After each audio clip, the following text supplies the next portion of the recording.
मीठ, मिरची पावडर, धने पावडर,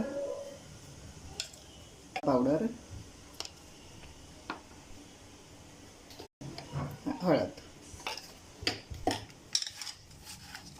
मिक्स करून घ्यायचं.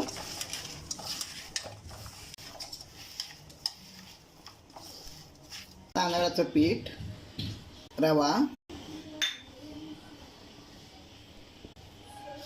छान मिक्स करायचं.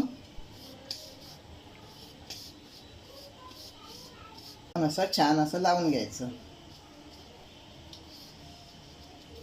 तेल तापत ठेवलंय.